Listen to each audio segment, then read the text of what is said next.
नमस्कार दोस्तों, आपका स्वागत है आपके अपने YouTube चैनल पर। दोस्तों, हम आप लेकर आए हैं एक और नई वीडियो के साथ एक और नई जानकारी। दोस्तों, जैसा कि आप यहाँ पे देख रहे हैं, आज की डेट में राजस्थान कर्मचारी चयन बोर्ड के द्वारा जो बेसिक कंप्यूटर अनुदेश से सीधी भर्ती परीक्षा थी, उसका परिणाम जारी कर दिया गया है। तो इस वीडियो में हम विस्तार से चर्चा करेंगे, परिणाम क्या रहा, कितने कैंडिडेट पास किए हैं, कट ऑफ मार्क्स कितनी रही है, और इसके अलावा जो डॉक्यूमेंट वेरिफिकेशन जो प्रोसेस है उसमें कौन कौन से दस्तावेज आपको चाहिए, चरित्र प्रमाण पत्र आपको कौन कहाँ से बनवाना है, कौन सा चलेगा, और इसके अलावा जो आपके मार्क्स हैं वो कब तक जो आपकी SSO ID है उस पर अपलोड किए जाएंगे। इन सब के बारे में यहाँ विस्तार से चर्चा करेंगे। सबसे पहले अगर आप चैनल पर नए हैं तो कृपया चैनल को सब्सक्राइब जरूर कर लें, जिससे कि आपके पास इसी प्रकार की इन्फॉर्मेशन सबसे पहले पहुँच सके। तो हम बात करते हैं यहाँ पे, आज की डेट है ये 31 अगस्त 2022 को, और उन्होंने बताया कि माध्यमिक शिक्षा विभाग के लिए राजस्थान शिक्षा सेवा नियम 2021 के अनुसार यहाँ पे सीधा लिखा है बेसिक कंप्यूटर अनुदेश भर्ती 2022 के गैर अनुसूचित क्षेत्र के 8974 और अनुसूचित क्षेत्र के लिए 888, यानी कि कुल 9862 पदों पर ही भर्ती हुई थी। ठीक है, जिसका जो एग्ज़ाम था वो 18 जून को हुआ था। और यहाँ पे उन्होंने बताया किसी क्रम में उक्त पदों हेतु नीचे जो अंकित अभ्यर्थियों की पात्रता की जांच और दस्तावेज सत्यापन हेतु सूचीबद्ध किया गया है। ये सूचियाँ पूर्णतः अस्थायी और अनंतरिम प्योरली मतलब प्रोविजनल है। इन्हें तैयार करते समय श्रेणीवार विज्ञापित पदों को वरीयता के अनुसार आवश्यक न्यूनतम अंक प्राप्त करने वाले अभ्यर्थियों की संख्या सम्मिलित की गई, जिसकी पात्रता की जांच और दस्तावेज सत्यापन नहीं किया गया है। अभ्यर्थियों की जो पात्रता की जांच और दस्तावेज सत्यापन प्रत्यक्ष से सूचित किया जाएगा, यानी कि आपको जो डॉक्यूमेंट वेरिफिकेशन के लिए अलग से आपको डेट मिलेगी, तो उसी के बारे में विस्तार से चर्चा करेंगे। डॉक्यूमेंट वेरिफिकेशन में क्या क्या कार्य होते हैं, कौन कौन से दस्तावेज आपको चाहिए। सबसे पहले हम देख लेते हैं परिणाम। यहाँ पे दे रखा है इन्होंने कि मतलब अभ्यर्थियों रोल नंबर, यहाँ पे सीधे कट ऑफ मार्क्स सब हैं। जो भी आपका रोल नंबर है वो आप यहाँ पे आप सर्च कर सकते हैं, NTSP में है या TSP में। आप ये जो रिजल्ट की PDF है जो हमारे टेलीग्राम चैनल उस पर भी आपको मिल जाएगी। टेलीग्राम का जो लिंक है वो डिस्क्रिप्शन में हम डाल देंगे, वहाँ से आप इसको जो परिणाम है वहाँ आप सीधा यहाँ पे रोल नंबर आपके चेक कर सकते हैं। उसके बाद में अगर हम बात करें जो कट ऑफ मार्क्स कितने कितने गए हैं, तो कट ऑफ की एक बार यहाँ पर हम देख लेते हैं, एक नज़र मार लेते हैं।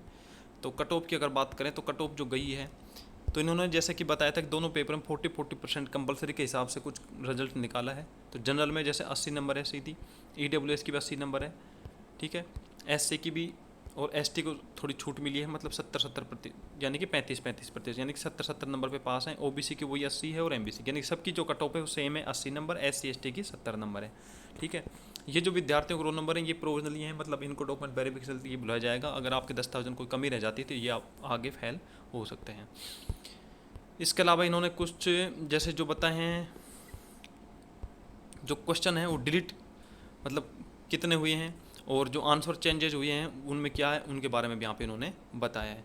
जैसे कि अगर बात करें जो पेपर था, प्रथम प्रश्न पत्र था, उसमें जो क्वेश्चनों की संख्या है, ये सीरीज़ का जो ऑप्शन थे अलग अलग सीरीज जिसके पास थे पेपर में, ये जो चित्र बना हुआ होगा सबसे नीचे, यहाँ से आप मिलान करेंगे तो 1 से 100 प्रश्नों में सिर्फ एक क्वेश्चन को डिलीट किया गया है, मतलब तो यहाँ पे डिलीट जो प्रश्न संख्या 20, ठीक है ना, इस वाली सीरीज। यानी कि अगर आपका पेपर था और उसमें इस प्रकार का सिंबल है तो आपको 20 जो क्वेश्चन नंबर 20 नंबर वो डिलीट हुआ। इसी प्रकार इस सीरीज में 10 नंबर क्वेश्चन, यानी कि एक क्वेश्चन डिलीट हुआ है यहाँ पे, ठीक है।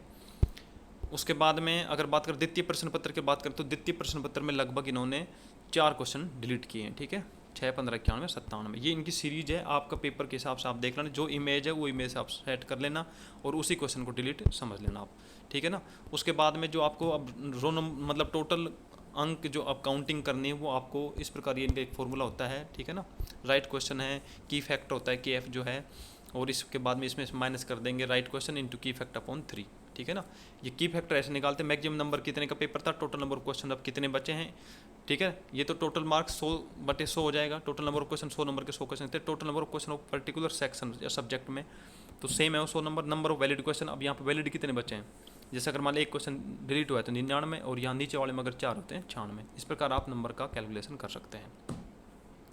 नवीन और अद्यतन बोर्ड की जानकारी के लिए आप इस वेबसाइट पर विजिट करते रहें।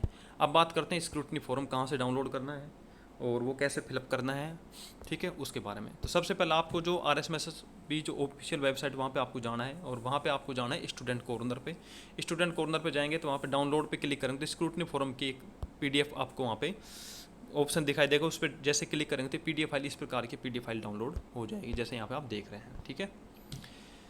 इसको सबसे पहले नंबर अगर पढ़ें तो जब आवेदन आप भर के ले जाएंगे तो सबसे पहले आपको 100 रुपये का विस्तृत आवेदन पत्र शुल्क है, जो तदनुसार भारतीय पोस्ट लोडर संलग्न करें, यानी कि पोस्ट लोडर मतलब, ठीक है ना, कोई भी पोस्ट ऑफिस जाकर 100 रुपये का पोस्ट लोड आपको परचेज करना है। आवेदन पत्र को भरते समय कोई भी काट छांट आपको नहीं करनी है, स्पष्ट शब्दों में हर चीज़ भरनी है आपको, ठीक है ना। जैसा कि आपने एप्लीकेशन फॉर्म में फिलअप किया था वही, जैसे कि आपके दस्तावेज नाम है, आपके पिता का नाम है, माता का नाम है, अन्य जो भी आपका एड्रेस है, अंकों की योग्यता है, सब कुछ सेम वही भरने हैं आपको। ठीक है। प्रमाण पत्रों की अगर हम बात करें तो प्रमाण पत्र कौन कौन से चाहिए, तो प्रमाण पत्र जैसे कि आपके पास अगर है जो शैक्षणिक है यानी 10वीं की, 12वीं की, और जो आपके कंप्यूटर टीचर के लिए जो योग्यता थी वो मार्कशीट्स आपको चाहिए। इसके अलावा आपको जाति प्रमाण पत्र चाहिए। आयु के लिए आपको 10th की मार्कशीट है। अगर आप निःशक्तता है तो वो प्रमाण पत्र लगेगा। मैरिड है तो मैरिड वाला लगेगा। भूतपूर्व सैनिक है तो एक्स सर्विसमैन वाला लगेगा, या खिलाड़ी है तो स्पोर्ट्स वाला लगेगा। ठीक है। इसके बाद में इन्होंने बताया कि योग्यता संबंधी प्रमाण पत्र क्या होता है। मतलब भाई योग्यता का पहले ही जो नोटिफिकेशन उसमें लिखा होता है कि आपका परिणाम आता है उससे पहले पहले आपकी योग्यता मतलब कंप्लीट हो जानी चाहिए, तो वो आपका लगेगा। आयु का प्रमाण पत्र 10 जो मार्कशीट होती है 10th क्लास की वही लग जाएगा, वही इसमें शामिल मान लिया जाता है। ठीक है। छूट अगर आयु में आपको चाहिए तो वो आपको कैटेगरी वाइज जो छूट मिलती है वही आपको मिलेगी। ठीक है। आचरण यानी कि आपको करेक्टर सर्टिफिकेट जो है वो आपको मिलेगा जो आपकी अंतिम शैक्षणिक एजुकेशन जहाँ से आपने की उस कॉलेज या यूनिवर्सिटी से आपको चरित्र प्रमाण पत्र बनवाना है, वो आपका चरित्र प्रमाण पत्र चलेगा। जाति प्रमाण पत्र जो अपने हैं, जो आपको पेपर जो भरा था उससे पहले आपने बनवाया होगा, यानी कि ऑनलाइन एप्लीकेशन फिलअप करने से 6 महीने पहले का मतलब तक का चल जाएगा। क्रीमिलियर है, नॉन क्रीमिलियर है, वो आपके पास होना चाहिए। EWS का तो आपके पास EWS का होना चाहिए, वो आपको बनवाना है। ठीक है। इसके अलावा विशेष योगदान जो भी कुछ आपके पास डिसेबिलिटी पर्सन है, अगर आई है मतलब दृष्टिबाधित जो भी है वो आपके पास बना हुआ होगा पहले से। विवाह संबंधी अगर आप हैं तो मैरिज सर्टिफिकेट चाहिए आपको, या आप तलाकशुदा हैं तो तलाकशुदा वाला चाहिए। ठीक है। अगर आप मैरिड हैं तो आपको फिर एक मतलब संतान संबंधी एक शपथ पत्र दिया जाता है, मतलब भाई 2006 से पहले 2006 के बाद में जो टोटल संतान कितनी है आपके। ठीक है। राष्ट्रीयता इंडियन है ये आपकी। ठीक है। यहाँ भी छोटे छोटे नोटिस हैं। ये जो PDF फाइल स्क्रूटनी फॉर्म की ये भी मैं टेलीग्राम चैनल पर डाल दूंगा, वहाँ से भी आप इसको डाउनलोड करके अपने PDF में पढ़ सकते हैं और इसको फिलअप भी कर सकते हैं। उसके बाद में जो फॉर्म है वो किस प्रकार का, ये फॉर्म का फॉर्मा है और ये आपको फिलअप करना है। यहाँ पे जो 100 रुपये का पोस्ट लोडर वो लगेगा। आवेदक का हस्ताक्षर युक्त नवीनतम फोटो, ठीक है ना, नवीन जो पासपोर्ट साइज का फोटो उसके ऊपर आपके साइन होने चाहिए। यहाँ पे आपका रोल नंबर, यहाँ पे आवेदन जो ऑनलाइन एप्लीकेशन फॉर्म में मेरिट कितना है, पोस्ट लोडर नंबर कौन सा है आपका, जो आप 100 रुपये के जो पोस्ट लोडर परचेज करेंगे उस पर नंबर लिखो तो वो नंबर लें। विज्ञापन संख्या, पद कोड, पद का नाम और विभाग का नाम, ये सब जब आपका अगर आपके पास विज्ञप्ति होगी कंप्यूटर टीचर की तो उसमें ये सारी चीज़ें मिलेंगी आपको। विज्ञापन संख्या कौन सी थी, पद कोड क्रम संख्या क्या है, पद का नाम क्या है, विभाग कौन सा है। ठीक है ना। आप कौन सी कैटेगरी में आते हैं उस पर आपको क्लिक करना है। कौन से राज्य के हैं, कौन सा जिला है, तहसील, जो भी अन्य टिप्पणी है, अगर नहीं है तो आपको कॉलम में क्रॉस करना है। जैसे यहाँ पर आप महिला हैं तो अविवाहित हैं, विवाहित हैं, विधवा या विधवा हैं। ठीक है ना, जो भी हैं। सेवारत कर्मचारी हैं तो कौन से डिपार्टमेंट में आप कार्य कर रहे हैं। यहाँ पे आपको पूरा अपना आवेदक का पूरा नाम लिखना है, फिर इंग्लिश में ब्लॉक लेटर्स में, फिर पिता का नाम, माता का नाम, विज्ञप्ति पे जो निर्धारित तिथि को आयु कितनी है। तो ये डेट आपको कैलकुलेशन नहीं करनी है, कभी आप कैलकुलेशन करने बैठ जाएँ तो ये आपको आपका जो एप्लीकेशन फॉर्म है उसमें अगर आप देखेंगे तो वहाँ पर आपको फिक्स दिखाई देगी, उसमें कितनी आपकी उम्र, कितने आपके महीने और कितने आप दिन है, तो वो यहाँ पे आपको फिलअप करना है। ठीक है ना। एप्लीकेशन आप जिस दिन भरा था ना उस दिन के हिसाब से कैलकुलेशन उसमें होती है, वो कैलकुलेशन आपको यहाँ पे फिलअप करनी है। नागरिकता, धर्म, वैवाहिक स्थिति जो भी आपकी है, ठीक है, वो सब आपको फिलअप करना है। फिर विवाह विवरण, ठीक है, अगर मैरिज सर्टिफिकेट, अगर आप विवाहित हैं तो विवाह फिर विवरण आपको भरना है। पति पत्नी के नाम, विवाह तिथि, विवाह स्थान, पंजीयन संख्या, पंजीयन स्थान, पंजीयन अधिकारी, संतान विवरण कितने हैं, ठीक है, जीवित पुत्र पुत्री का नाम, जन्म दिनांक, ये पूरी, ये मैंने बताया था 1/6/2000, मतलब सॉरी वो मैंने पहले 2006 बोलती थी, यहाँ पे लिख रखा है 1/6/2002 से पूर्व। ठीक है ना। कुल संतान आपकी कितनी है, तो मतलब 2002 से पूर्व और 2002 के पश्चात कितनी है। ठीक है। ये आपका पत्र व्यवहार का पता, यानी कि अगर आपसे बाद में कॉन्टैक्ट किया जाए तो वो व्यवहार पता क्या है, आपका स्थायी निवास का पूरा पता और फिर शैक्षणिक योग्यता है, ये आपको इसी क्रम में लगानी है। ठीक है।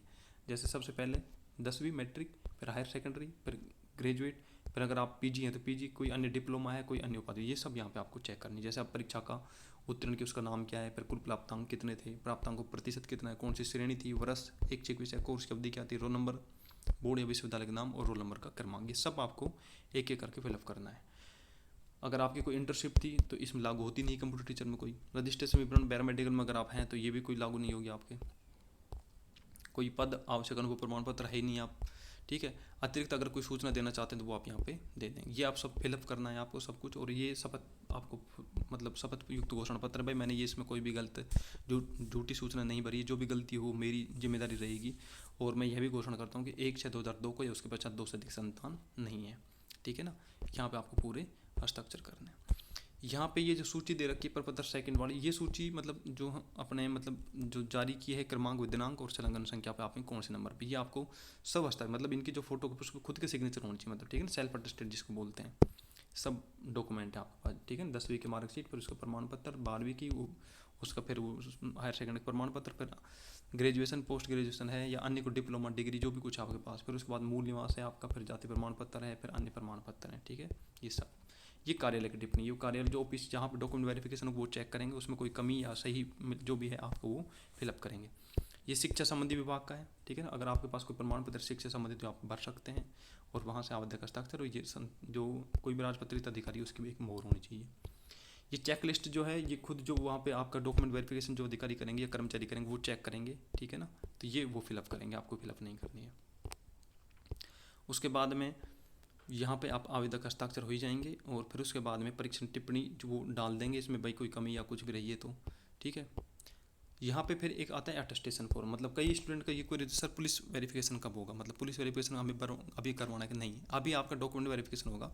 पुलिस जो अटेस्टेशन फॉर्म या पुलिस वेरिफिकेशन फॉर्म होता है ये आपका जब आता है जब आपको ज्वाइनिंग करवाई जाती है। तो अगर आपका फाइनली रिजल्ट में नंबर आता है ज्वाइनिंग के समय आपसे ये मांगा जाता है, तो ये आपको अभी नहीं करवाना है, बाद में अपने जो नियर बाई अपना थाना लगता है वहाँ से ये फॉर्म आपको भरना है, ऑनलाइन ई-मित्र से भर देंगे, ऑनलाइन वेरिफिकेशन हो जाता है आजकल, और ये आपके पास मिल जाएगा। इस प्रकार ये पूरा आपको फिलअप करना है स्क्रूटनी फॉर्म में। इनके साथ सारे दस्तावेज आपके लगेंगे, ठीक है। सेल्फ अटेस्टेड डॉक्यूमेंट आपको 2-2 सेट तैयार करने हैं, सभी डॉक्यूमेंट्स उनके साथ साथ ओरिजिनल और उनकी 2-2 फोटोकॉपीज। तो ये इस प्रकार आपको ये पूरा डॉक्यूमेंट वेरिफिकेशन प्रोसेस बताने की कोशिश करिए। फिर भी अगर आपका कोई क्वेश्चन हो या कोई क्वेरी हो तो आप हमसे टेलीग्राम चैनल के थ्रू या इस यूट्यूब चैनल के माध्यम से कमेंट करके हमसे पूछ सकते हैं। आशा करते हैं वीडियो आपको ज़रूर पसंद आई होगी, अपने दोस्तों के साथ भी शेयर करें, और अगर आप हमारे चैनल पर अभी तक नए हैं तो कृपया चैनल को सब्सक्राइब जरूर करें, जिससे कि आपके पास इसी प्रकार के इन्फॉर्मेशन सबसे पहले पहुंच सके। धन्यवाद दोस्तों, thank you, all the best, good bye.